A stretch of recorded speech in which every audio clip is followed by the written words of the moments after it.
Kita bersama dengan Ustazah Dayang Hajah Siti Mahyana binti Pihin Siraja Khatib, Datuk Paduka Seri Setia Ustaz Dr. Haji Awang Yahya merupakan Ketua Bahagian Kemajuan Syiar Islam. Apa kata kita sapa Ustazah terlebih dahulu. Assalamualaikum Ustazah. Waalaikumsalam warahmatullahi wabarakatuh. Apa kabarnya Ustazah hari ini? Alhamdulillah sihat. Alhamdulillah. Sihat ya. Alhamdulillah. Jadi kita ni akan membincangkan mengenai dengan majlis sambutan awal tahun 1444. Jadi kita ni akan membiasakan ni 1444. Biasa 1443. Jadi kita ni akan meninggalkan. Jadi dengan adanya bila kita ni bercakap mengenai hijrah, kalau tadi pun dan juga kemarin kita membincangkannya, hijrah tu perlu ada pengorbanan. Tapi nanti yang kali ini kita akan mengikuti menerusi untuk peringkat negara, sambutannya di mana dan juga sebagainya. Dan ada sesuatu yang baru yang perlu kita ni ketahui. Ini yang akan kita bawakan menerusi perbincangan kita atau wawancara kita pada hari ini.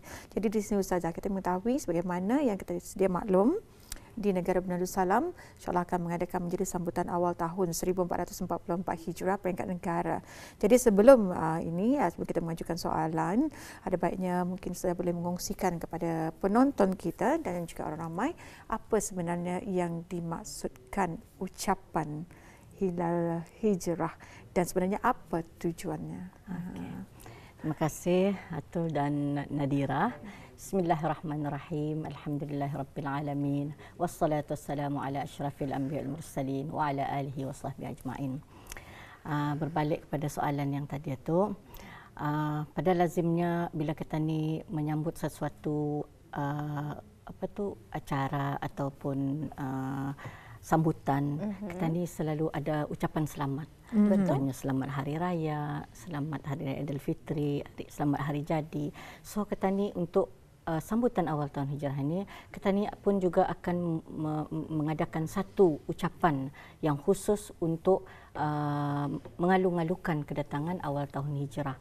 Jadi ucapan yang dipilih ialah ilal hijrah. Kita ni boleh menyebut sama ada salam ilal hijrah ataupun ilal hijrah saja. Ia adalah maknanya ilal hijrah ini ialah dua patah perkataan dalam bahasa Arab, ila dan al hijrah. Ila tu bermaksud ke arah, hijrah tu artinya pindah. Bila digabungkan ilal hijrah ni, ia membawa maksud katanya ni menuju kepada penghijrahan, menuju kepada perubahan, sama ada daripada kelalaian kepada yang lebih kepada yang baik, daripada yang baik kepada yang lebih baik kepada cemerlang. Artinya dalam tahun baru ini kita ni berazam untuk sentiasa mencari perubahan yang baik. Kemudian tujuannya adalah supaya kita ni bersama senegara menggunakan perkataan ini ilal hijrah ni sesama kita ni mengucapkan selamat. Itulah tujuannya sebenarnya. Dan ucapan ini adalah ucapan yang sangat ringkas, mudah dikenali, mudah diingati dan penuh makna. Insya-Allah. Dan kami pun difahamkan di sini ada logo Ilal Hijrah ya Ustazah. Jadi mungkin Ustazah dapat menerangkan bagaimana ataupun siapa ataupun bila kita dapat menggunakan logo Ilal Hijrah ini, dan adakah Ilal Hijrah ini ada perbezaannya dengan tema sambutan awal tahun hijrah pada tahun ini? Silakan Ustazah. Okey. Logo Ilal Hijrah ini ia boleh digunakan oleh ia digunakan untuk kita ni memberi ucapan, sama ada di dalam teks WhatsApp ataupun di dalam Facebook, di dalam IG ataupun di mana-manalah media sosial untuk kita ni mengucapkan sesama kita ni. Logo tu disertakan dengan ucapan. Misalnya kita ni taruh logo dalam stickers lah, misalnya kita ni taruh logo bawahnya salam ilal hijrah kah apakah macam itulah. Kemudian ia boleh digunakan oleh siapa saja. Tidak kira di pihak kerajaan ataupun di pihak swasta, apalagi masyarakat. Semua orang penduduk di negara Brunei Darussalam boleh menggunakan ilal hijrah ini sebagai ucapan mengalu-alukan kedatangan awal tahun hijrah. Dan ia boleh digunakan di mana-mana, Maksudnya sama ada kita ni kan membuat banner, billboard, ataupun kita ni kan buat kalendar ditaruh ilal hijrah, ataupun kita ni kan ada souvenir, misalnya gelas ke whatever, pinggan ke, yang menjaga, yang maksudnya mestilah yang dijaga kehormatannya lah. Selalu ada lambang, ada apa kan. Jadi itulah anunya. Kemudian bezanya dengan tema, kalau ilal hijrah dengan logonya tu adalah untuk ucapan ketani, untuk ucapan sesama ketani. Tetapi tema ia berkaitan dengan majlis, sesuatu yang ingin ketani sampaikan kepada masyarakat. Apa ketani punya matlamat untuk tahunan ni, untuk awal hijrah ni. Itulah bezanya dengan tema. Jadi rasanya kalau kita ni flashback baliklah, memang dulu pernah dia tu membual mengenai dengan logo. Jadi inilah yang hasilnya. Ini hasilnya. Okay. Setahun yang lalu. Betul. Jadi di sini ya Ustazah, mengenai dengan majlis yang akan berlangsung esok ya. Ya, insya-Allah. Mungkin Ustazah boleh mengungsikan majlis ini seperti yang tadi dikatakan temanya juga, dan juga apakah antara pengisian acara majlis yang akan berlangsung pada esok malam. Ya. Alhamdulillah kita ni sudah diambang menempuh tahun baru. Tinggal sehari saja lagi lah. InsyaAllah besok hari Jumaat majlisnya akan bermula pada waktu maghrib, iaitu besok 29 hari bulan Julai. Jadi 1 Muharram akan bermula pada waktu maghrib. Ia akan diadakan di Jami' Asri Hasan Al-Bulqiyah. Majlis akan bermula pada pukul 5 petang. Temanya ialah bersabar, berikhtiar, bertawakal dan berdoa menghadapi ujian, memacu wawasan negara. Panjang sikit. Panjang. Tema ni sebenarnya suatu yang pengolahan tema ni suatu yang baru. Di mana pada tahun ini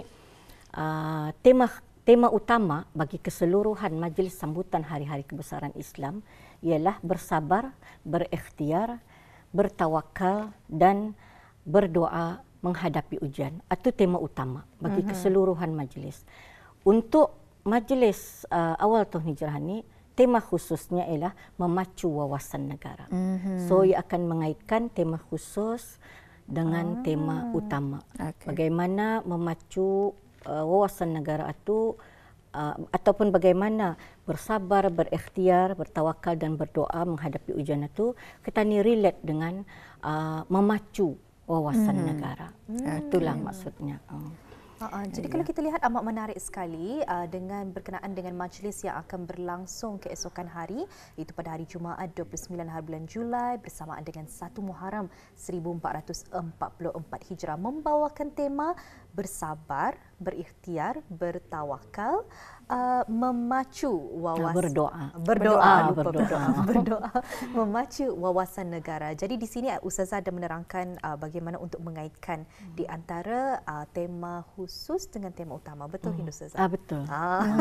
Jadi dia ada dua tema dan juga bagaimana dengan pengisian dengan yang dapat kita bawakan antara dua tema ini dengan majlis yang akan berlangsung. Adakah ceramah khas diadakan dengan tema yang akan dibawakan? InsyaAllah. Sudah tentu acara yang utama bagi majlis sambutan awal tahun hijrah bukan saja majlis, tetapi untuk menyambut awal tahun hijrah, untuk mempersiapkan ketani menjalani awal tahun hijrah ini ataupun tahun hijrah yang baru. Ketani mulakan dengan doa, iaitu doa akhir tahun sebelum masuk waktu maghrib, di mana doa itu bertujuan supaya ketani dilindungi daripada dosa-dosa yang lalu, supaya ketani diampuni daripada dosa-dosa yang lalu, supaya indah mengulang lagi untuk di akan datang. Kemudian bila masuk saja waktu maghrib, kita akan mulakan dengan bacaan doa awal tahun. Doa awal tahun itu memohon supaya ketani sepanjang awal tahun ini nanti diberi petunjuk dan hidayah, dapat menjalani kehidupan dengan baik dengan petunjuk Allah Subhanahu Wa Taala. Di samping itu juga kita akan dengar bacaan Al-Quran dan juga tazkirah. Tazkirah yang akan bercakap mengenai tema awal tahun Hijrah. Jadi itulah di antara acara yang dapat dikongsikan untuk majlis pada keesokan hari yang akan bertempat di Jami' Asri. Ada di antaranya doa akhir tahun, doa awal tahun, bacaan Al-Quran dan juga tazkirah. Jadi sebelum kita menutup tirai kita Ustazah dalam perjumpaan kita pada hari ini, adakah Indah harapan ataupun saranan Ustazah agar majlis ini dapat berjalan dengan lancar? Terima kasih.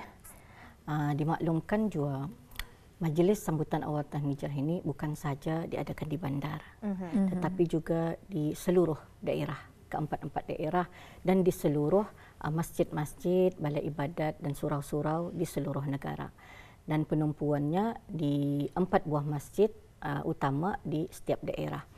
Jadi saya berharap supaya orang ramai, rakyat ke bawah dulu yang maha mulia, supaya dapat hadir beramai-ramai ke masjid untuk bersama-sama berdoa, sembahyang hajat dan juga sembahyang maghrib berjamaah di dalam acara ini. Kemudian di samping itu juga hendaklah kita ni mematuhi SOP yang telah digariskan oleh pihak Kementerian Kesihatan. Tanpa kita ni sedari sebenarnya menghadiri majlis-majlis keagamaan seperti ini, apalagi majlis-majlis yang ada kaitannya dengan hari-hari kebesaran Islam, sebenarnya kita ni berada di dalam dalam majlis yang penuh berkat. Kerana majlis ini ada, selama mana ia ada bacaan Quran, ada doa, ada tazkirah, ia memberi ilmu kepada kita ni. Majlis satu dihadiri oleh beribu-ribu malaikat. Betul. Kita ni di dalam lingkungan malaikat yang akan membawa doa yang kita ni bawa ke hadarat Allah SWT. Bukankah tanya tu beruntung? Kita ni salah seorang hamba Allah yang akan dibawa doanya menghadap ke hadarat Allah Taala. Jadi dipohonkanlah kepada seluruh rakyat negara Brunei Darussalam untuk sama-sama membesarkan apa jua hari-hari kebesaran Islam. Alhamdulillah. Tuan, ada penjelasan wawancara kita pada hari ini, iaitu majlis sambutan awal tahun 1444 Hijrah peringkat negara. Telah pun kita kongsikan pelbagai informasi dan maklumat mengenai dengan majlis tersebut. Jadi sama-samalah kita datang untuk memeriahkan lagi dan sama-sama untuk meraih keberkatan bagi memasuki dan melangkah ke tahun yang baru. Ribuan terima kasih kami ucapkan Ustazah berkesudian datang ke studio pada hari ini mengongsikan dengan tajuk kita pada hari ini, Majlis Sambutan Awal Tahun 1444 Hijrah Peringkat Negara. Sebelum kita berpisah, salam ilal hijrah Ustazah. Dan insya-Allah kita akan bersama lagi kesempatan. Assalamualaikum. Waalaikumsalam warahmatullahi wabarakatuh.